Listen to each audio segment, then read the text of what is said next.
میں ایک پاکستانی جاسوس تھا۔ ویڈیو کی طرف جانے سے پہلے آپ سے ریکویسٹ ہے کہ ہمارے چینل کو سبسکرائب کریں، ہماری اس ویڈیو کو لائک کریں اور دوستوں میں شیئر کریں۔ تو چلیے چلتے ہیں آج کی سٹوری کی طرف۔ تھوڑی دیر بعد حوالدار ایک ڈرائیور کے ساتھ مجھے جیپ میں تھانے کی طرف لے جا رہا تھا، جہاں سے نزدیکی تھانہ سری ہرگوبند پور کا ہی ہو سکتا تھا، جو کم از کم 15-20 کلومیٹر دور تھا، اور رات کے پچھلے پہر اس لہلاتی فصلوں سے بھرپور علاقے میں بھاگنے کے کئی مواقع میسر آ سکتے تھے۔ حوالدار کو شاید میری بزدلی کا یقین ہو چکا تھا، کیونکہ اس مرتبہ اس نے میرے ہاتھ نہیں باندھے تھے۔ اس کے علاوہ یہ بات بھی تھی کہ اس نے مجھے اس قابل جانا ہی نہیں تھا، کیونکہ جب سے گرفتار ہوا تھا میں مسلسل ہائے ہائے اور شمع کر دو مہاراج جی کی گردان سنا رہا تھا۔ میری جیب میں قریباً 250 روپے کیش موجود تھا، جو اس نے مجھے واپس لوٹا دیا تھا۔ ڈرائیور تو غیر مسلح تھا، لیکن حوالدار کے پاس ضرور آٹومیٹک رائفل تھی۔ یہ الگ بات کہ وہ لوڈ نہیں تھی، اور ہوتی بھی کیسے؟ وہ کسی جاسوس یا فوجی بھگوڑے کو نہیں، بلکہ ایک 3rd کلاس مجرم کو پولیس کے حوالے کرنے لے جا رہے تھے۔ جیپ ابھی کیمپ سے تھوڑے فاصلے پر ہی پہنچی تھی کہ مجھے ایک ترکیب سوجی۔ حوالدار اور میں پچھلی سیٹ پر بیٹھے تھے۔ جیپ پر چھت نہیں تھی، اور میدان جنگ میں استعمال ہونے والی جیپوں کی طرح یہ چاروں طرف سے کھلی تھی۔ حوالدار نے سگریٹ سلگا لیا تھا۔ وہ سگریٹ کے کش لگاتا، کبھی کبھی مڑ کر دیکھ لیتا اور منہ ہی منہ میں کچھ بڑبڑا کر رہ جاتا۔ میں نے اپنی جیب میں ہاتھ ڈال کر 200 روپے نکال لیے اور اس کی طرف بڑھا دیے۔ مہاراج جی، اگر آپ نے ضرور ہی مجھے پولیس کے حوالے کرنا ہے تو یہ رکھ لیجئے، کم از کم مجھے یہ اطمینان تو رہے گا کہ میری رقم سینا کے کام آئی ہے۔ پولیس تو فوراً میرے پیسے چھین لے گی۔ یہ فکرہ میں نے جان بوجھ کر اونچی آواز میں بولا تھا تاکہ ڈرائیور بھی سن لے۔ اس نے جیپ چلاتے چلاتے پلٹ کر میری طرف دیکھا۔ حوالدار شش و پنج میں پڑ گیا تھا۔ رشوت دیتا ہے سالے، اس نے مجھے ڈانٹ پلائی۔ مہاراج جی، رشوت 200 روپے کی تو ہوتی نہیں، میں نے ہاتھ باندھتے ہوئے کہا۔ 2-4 فکروں کے تبادلے کے بعد حوالدار بالکل ہی پگھل گیا۔ بھائی، ہماری تمہاری کوئی دشمنی تو ہے نہیں، میں تو تمہیں چھوڑ دیتا، لیکن اب تو بات افسروں کے علم میں آ چکی ہے۔ کوئی بات نہیں مہاراج جی، کبھی ہمارے ڈیرے پر آئیے، آپ کی اور سیوا بھی کریں گے۔ میں نے نوٹ اس کی طرف بڑھا دیے۔ ڈرائیور اس اثناء میں مڑ مڑ کر ہماری طرف دیکھتا رہا تھا۔ رکھ لیجئے حوالدار صاحب، بیچارے کا من خوش ہو جائے گا۔ اس نے حوالدار کے تابوت میں آخری کیل ٹھونک دی، اور اس نے ایک نوٹ اس کی طرف بڑھاتے ہوئے دوسرا نوٹ اپنی جیب میں ڈال لیا۔ پہلا مرحلہ تو بخیر و خوبی طے پا گیا۔ اب شراب کی باری تھی۔ میں نے ان سے صرف 2 گھونٹ پینے کی درخواست کی تھی، جو انہوں نے مان لی، لیکن جب بلیڈر کا منہ کھلا اور اس کی مہک نتنوں میں گھسی تو ان کے منہ میں بھی پانی آ گیا۔ وہاں کوئی برتن تو تھا نہیں۔ میری منت سماجت پر پہلے حوالدار نے 2-3 لمبے لمبے گھونٹ بھر لیے، پھر ڈرائیور نے۔ اپنی باری آنے سے پہلے میں نے ایک مرتبہ پھر بلیڈر حوالدار کی طرف بڑھا دیا، اور دوبارہ دونوں نے یہی عمل دہرایا۔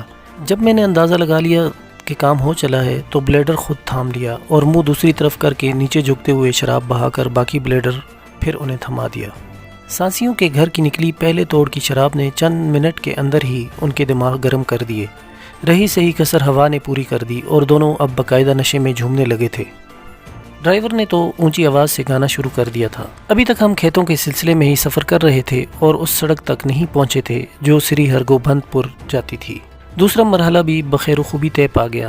پھر میں نے ایک خاصے لمبے کھیتوں کے سلسلے کے نزدیک پہنچ کر ڈرائیور کے کندھے پر ہاتھ رکھ کر اسے رکنے کو کہا۔ مہاراج جی، ذرا پیشاب کروں گا، میں نے شرابیوں کے سے لہجے میں بات کی۔ میں بھی کروں گا۔ ڈرائیور کو مکمل چڑھ گئی تھی۔ وہ میرا انتظار کیے بغیر جھومتا ہوا نیچے اتر گیا۔ حوالدار، جس نے اس اثناء میں قریباً 10-12 بیڑیاں پھونک ڈالی تھیں، لڑکھڑاتی زبان میں بولا، ابے بھاگ نہ جانا۔ کیا بات کرتے ہو حوالدار جی، اب تو یہ اپن کا یار ہے، اور بھاگے تو گولی مار دینا سالے کو۔ میری بجائے ڈرائیور نے نشے سے لڑکھڑاتے ہوئے جواب دیا اور میرا بازو پکڑ کر کھینچنے لگا۔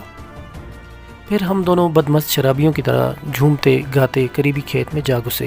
حوالدار نے موقع غنیمت جان کر بچے کھچے بلیڈر سے منہ لگا لیا۔ اسے کچھ زیادہ ہی مزہ آنے لگا تھا۔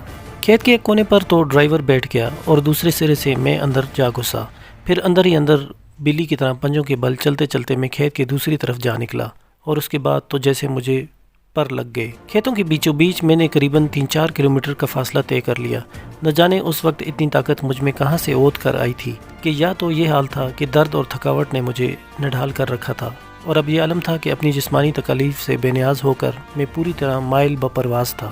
اس اثناء میں البتہ میں نے اس بات کا ضرور خیال رکھا کہ میری سمت درست ہے۔ میں کھیتوں کے اندر ہی اندر کس طرف جا رہا ہوں اس کا مجھے علم نہیں تھا، اپنے کندھے پر رکھی چادر کو میں نے مضبوطی سے کس کر دیہاتیوں کی مانند باندھ لیا تھا۔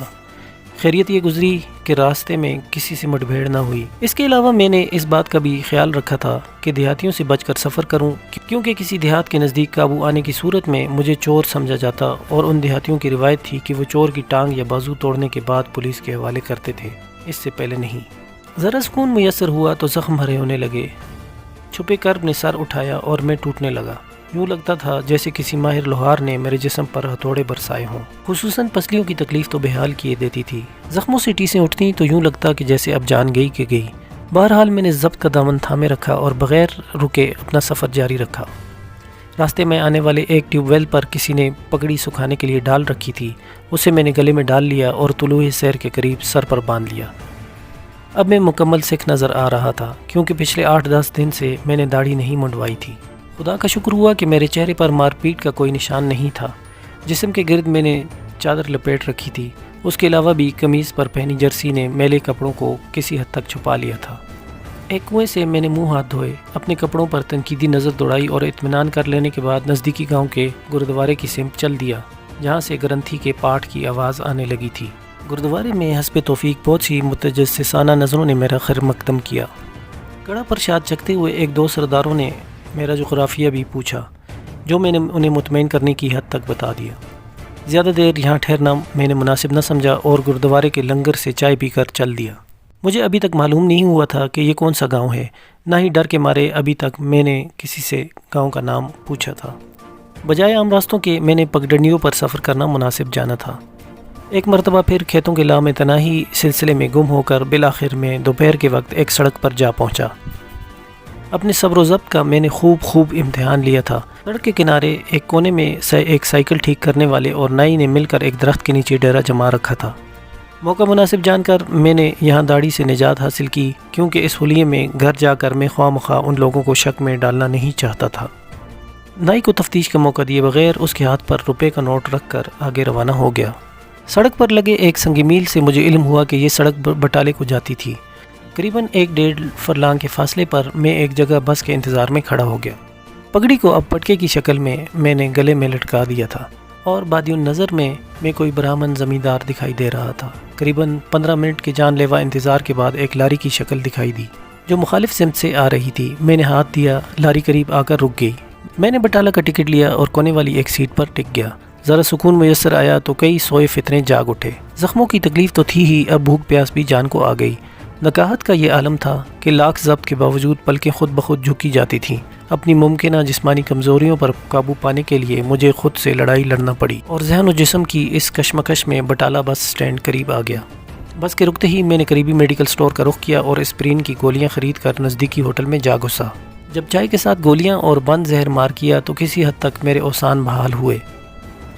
ارد گرد کے ماحول کا جائزہ لیا تو چھٹی حس بھی جاگ اٹھی، اور میری پھسلتی ہوئی نگاہ بالآخر اس ذات شریف پر مرتکز ہو گئیں جو ٹکٹکی باندھے جانے کب سے مجھ پر نظریں جمائے قریبی میز پر براجمان تھا۔ شاید بس میں ہی اس نے میری حالت کا اندازہ لگا لیا تھا اور اب کسی کارنامے کی امید لیے میرے پیچھے یہاں چلا آیا تھا۔ اس کی متشک نظریں ہی اس کی پہچان کے لیے کافی تھیں۔ ذرا دم کو جسمانی اور ذہنی اذیت سے نجات ملی تھی کہ اب نئی افتاد آن پڑی۔